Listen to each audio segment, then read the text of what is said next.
let's rule first on the motion, pending motion, before anybody else talks. No. So there's no objection. So, Mr. Diskaya, you are cited in contempt of this committee. Senator Soto. Mr. President,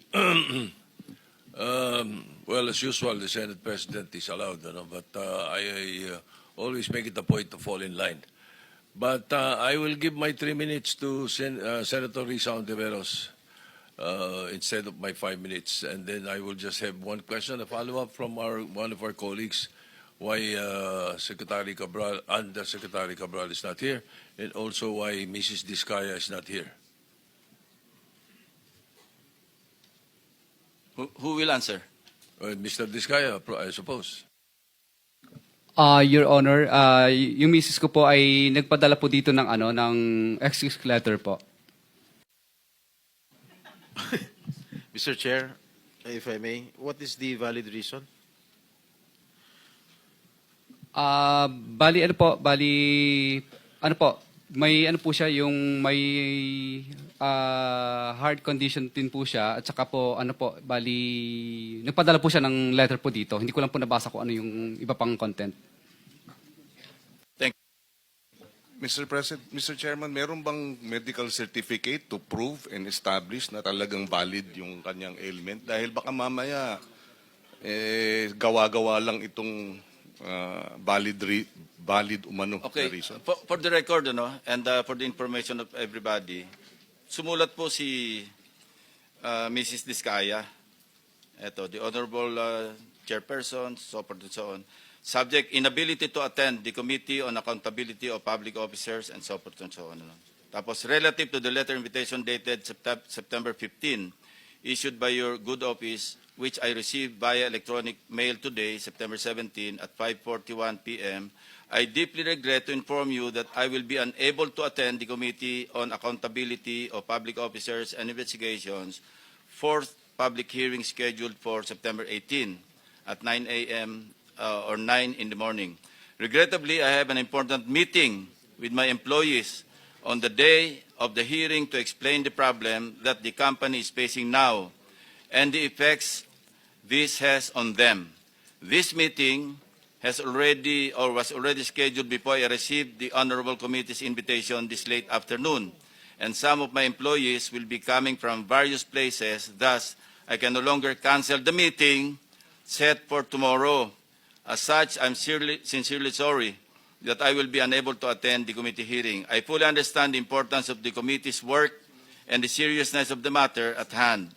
I hope that my absence shall in no way be construed as a reflection of my respect for the committee and its mission. I humbly request the committee's understanding and patience in this matter. Thank you very much for your consideration. Very truly yours, signed, Cesara Rowena C. Diskaya.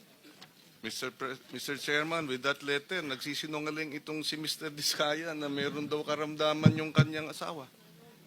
Mr. Chair, nanumpa ito to tell the truth, and dito harap-harapang nagsinungaling ka, binabastos mo kami, niloloko mo kami. Di ba? Huwag mo kami lokohin because the chairman has the power to cite you in contempt. I mean, do not do that. Iba yung sinasabi mo, medical condition. Kung may medical condition, sige nga, bigyan mo nga kami ng medical certificate. Iba yung sinasabi mismo na misis mo eh. Di ba kayo nag-usap? Sana nag-usap muna kayong dalawa. Ano bang palusot ang gagawin natin, sweetheart or darling? Mr. Chair, You lied. You lied. Paano pa kami maniniwala sa mga pinagsasabi mo? Senator Estrada is recognized. thank you, Mr. Chair. The letter excuse of Mrs. Diskaya is totally unacceptable. Ang sabi niya, meron siyang meeting. This hearing is of national interest. Huwag niyang lulukohin itong hearing na ito. Huwag niyang bababuyin itong hearing na ito. Dahil the Filipino people are watching. We are here to ferret out the truth, the whole truth, and nothing but the truth. Yung sinasabi ni Mrs. Diskaya na meron siyang meeting, for me and I think for all of us, that is totally unacceptable. Kung meron siya sakit, okay lang. But provide us with a medical certificate. Yeah, what is the pleasure of the members of the committee? Mr. Chairman, In this regard. may I?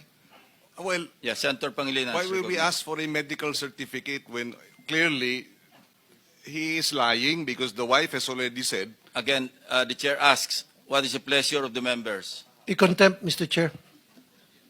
Is that a motion? I seconded, Mr. Chair. Kindly raise a motion. I-contempt, Mr. Chair. I want, Move, Mr. Chair. I want Mr. to Chair? file him in contempt for lying. Kasi, okay. Mr. Chair, quickly lang. Ganito na muna, no? Ipasyokos na muna natin. Just to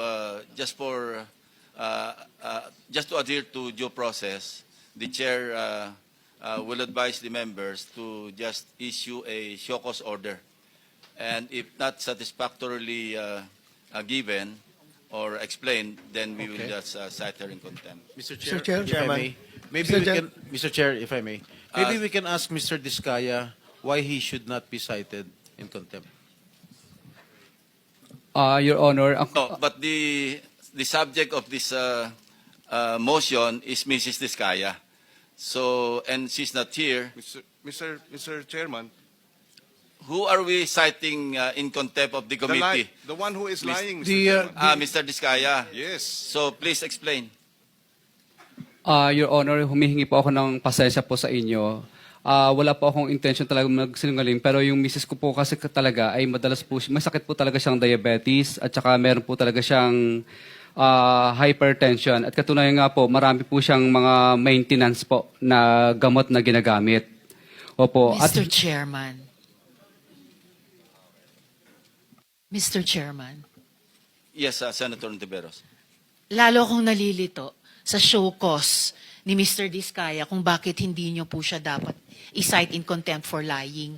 Iba po ang heart condition sa diabetes, iba rin po yon sa hypertension, at lalong iba sa mag-absent sa hearing natin dahil lamang may meeting siya. So, lalo siya Okay, pong yeah. nalulunod sa baha nung mga mali-maling sagot taken, po well niya, noted, Mr. Chair. Secretary. Mr. Chair, may we go back to the original motion, Mr. Chair? Yeah, Mr. Chair, ito lang sa akin simple lang. Very inconsistent yung mga pinagsasabi nitong si Mr. Diskaya. And then pangalawa, mag-asawa sila, imposible hindi niya alam, hindi sila nag-uusap tungkol doon sa health conditions ng silang dalawang magkasama.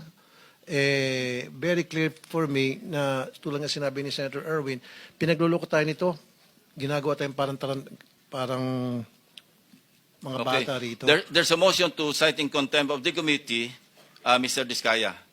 Any objection? Mr. Chair, Yes, Senator Marcoleta. na-override na po ba yung proposal nyo na shokos muna o No, he has already explained. Because he's the subject of the contempt citation, or the motion at least, no? So we can rule on that. To be consistent, Mr. Chair, cite na rin natin for contempt si Yusek Cabral at saka si Secretary Remulla. Wala rin sila rito. They're not here, so they will be issued Chocos orders. But in the case of Mr. Diskaya, he's already here, he's already explained, and it's up to the members of the committee to decide whether or not satisfactory yung kanyang explanation. But yes, we will issue Chocos orders to the persons mentioned by the Honorable Marcoleta. Pero mamaya, Mr. Chair, meron akong mga katanungan sa kanya na makukontempt talaga to. Kahit anong mangyari before the end of Hindi this na, meron hearing, ng he will- pending motion. He will be cited. We'll rule on that. Sinisiguro ko alright. makukontempt ito mamaya, Mr. Chair. Well, Kung hindi tayo thank you. makukontempt dito sa pagsinungaling niya dahil dun sa kanya misis, dito may hawak ng mga dokumento na makukontempt tong taon to at the end of the day. The Senate President is recognized. Yes, okay. I think your pending motion is not to cite him in contempt. It doesn't necessarily mean that we will be deciding on what to do with him after that. It's just merely citing in contempt for lying. So we'll take it at that at this point, and perhaps discuss later on what the decision of the committee is. But in the meantime, I'm giving up my 3 minutes to Senator Rizal. Not Point yet, of inquiry. Senate President. Point of inquiry, Mr. I Chairman. would like to clarify with Senator Marcoleta, if he raised an objection, because I didn't quite get it. No, I'm not raising any objection. Thank you, Senator Point of Marcoleta. inquiry. So let's rule first on the motion, pending motion, before anybody else talks. No. So there's no objection. So Mr. Diskaya, you are cited in contempt of this committee.